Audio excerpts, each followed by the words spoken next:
नमस्कार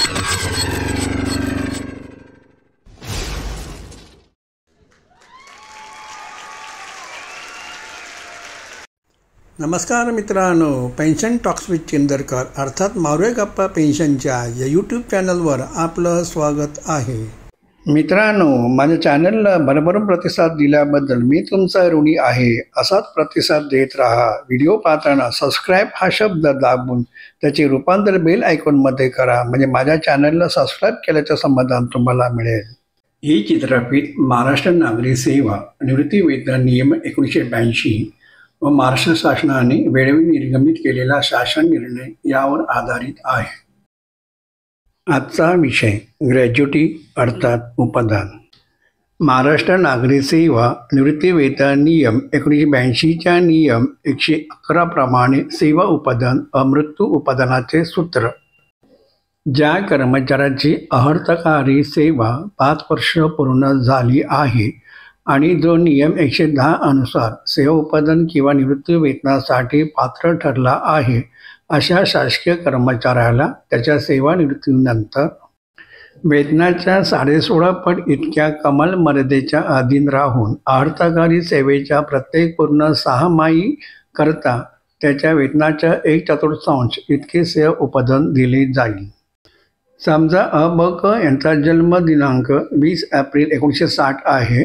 सेवानिवृत्ती दिनांक 13 डिसेंबर 1985 आहे. सेवानिवृत्ती दिनांक 30 एप्रिल 2018 आहे.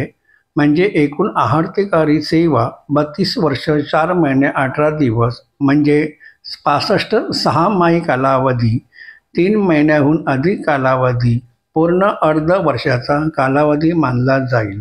शेवटचे वेतन ₹58,000 7व्या वेतन आयोगाप्रमाणे.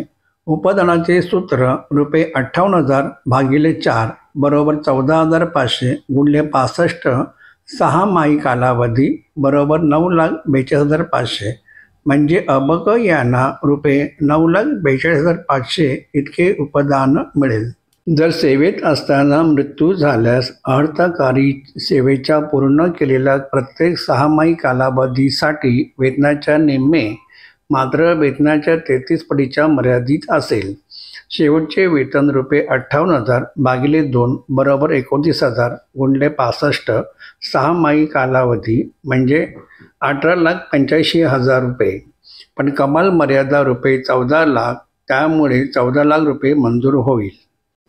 उपदानासाठी शासकीय कर्मचाऱ्यांच्या बाबतीत कुटुंबाचा अर्थ पुरुष शासकीय कर्मचाऱ्याच्या बाबतीत एक किंवा अनेक पत्नी, महिला शासकीय कर्मचाऱ्या बाबतीत पती, मुलगे सावत्र व दत्तक, अविवाहित मुली सावत्र व दत्तक, विधवा मुली सावत्र व दत्तक, वडील, आई, 18 वर्षाखालील भाऊ, अविवाहित किंवा विधवा बहीण, विवाहित मुली, पूर्वी मृत्यू पावलेल्या मुलांची अपत्य.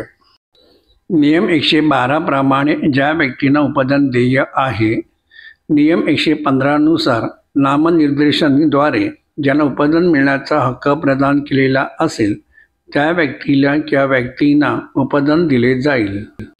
जर असे कोणतेही नामनिर्देशन केलेले नसेल किंवा केलेले नामनिर्देशन अस्तित्वात नसेल तर खाली दर्शविलेल्या पद्धतीने उपदान दिले जाईल. नियम 111च्या पोटनियम 5 मधील खंड 1, 2, 3, 4 पती, पत्नी, मुलं, मुली मध्ये दिल्याप्रमाणे कुटुंबातील एक किंवा अधिक व्यक्ती मागे हयात असतील तर अशा सर्व व्यक्तींना समान हिस्सा दिले जाईल.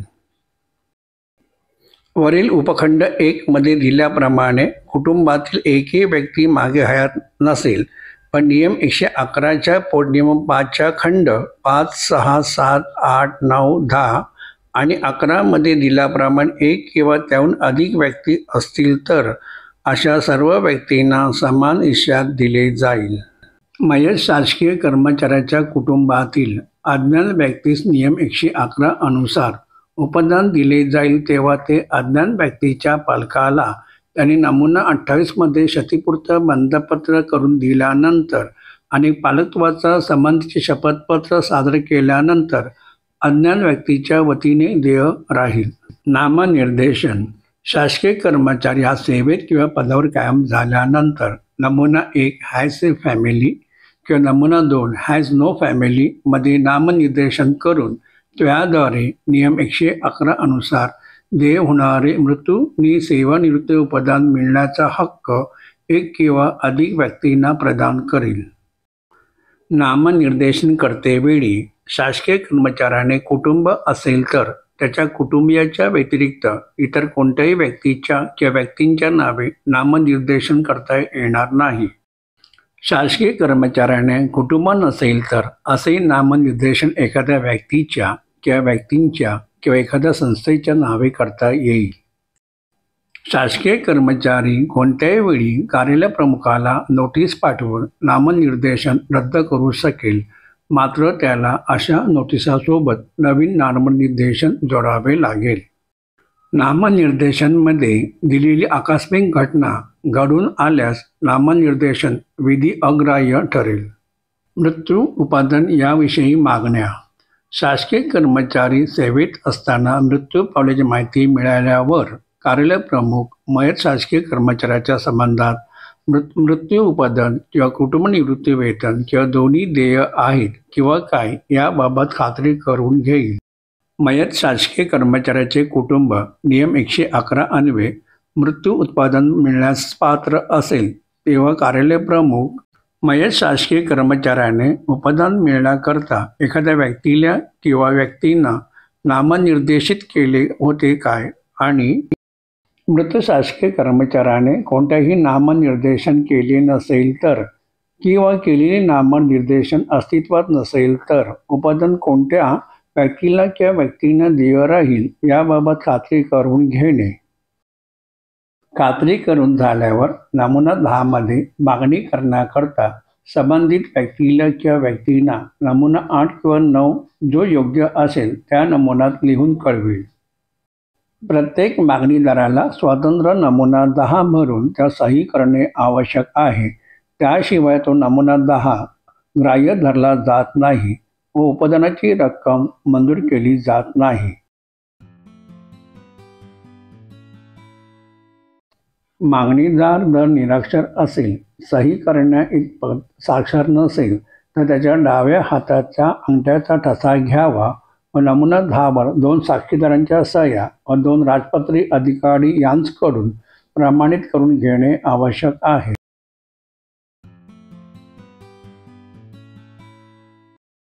जर एखाद्या मागणीदाराने आपला उपदानाचा हिस्सा आपल्या आईला, भावाला, बहिणीला द्यावा असे प्रतिज्ञापत्र लिहून दिले असेल तरी ते ग्राह्य धरू नये व संबंधित मागणीदाराचा नमुना 10 भरून घ्यावा. उपदानाची कमाल मर्यादा 1/186 पूर्वी.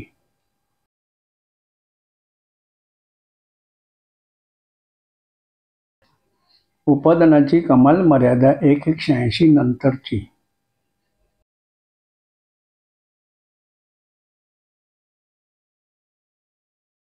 सेवेत असताना मृत्यू झाल्यास मृत्यू उपादान. कमाल मर्यादा 31/12/2015 पर्यंत. सेवेत असताना मृत्यू झाल्यास मृत्यू उपादान 1/116 पासून. शासन निर्णय दिनांक 10/10/2024 नुसार दिनांक 1/9/2024 पासून सेवानिवृत्ती उपदान मृत्यू उपदानाची कमाल मर्यादा 14 लाख वरून 20 लाख पर्यंत वाढवण्यात आली आहे. जे शासकीय कर्मचारी 1/9/2024 नंतर सेवानिवृत्त झाले आहेत किंवा मयत झाले असतील त्यांना किंवा त्यांच्या कुटुंबांना याचा लाभ अनुज्ञेय होईल. हे लक्षात असू द्या, मृत्यू उपदानाची मागणी करण्यासाठी मागणीदाराचा नमुना 10 आवश्यक आहे. नमुना 10 वर मागणीदाराची सही आवश्यक आहे. जर मागणीदार निरक्षर असेल तर त्याच्या डाव्या हाताचा अंगठ्याचा ठसा घ्यावा व नमुना 10 वर 2 साक्षीदारांच्या सह्या व 2 राजपत्री अधिकारी यांच्याकडून प्रमाणित करून घेणे आवश्यक आहे. ही चित्रफीत आपणास उपयुक्त होईल अशी मी आशा करतो.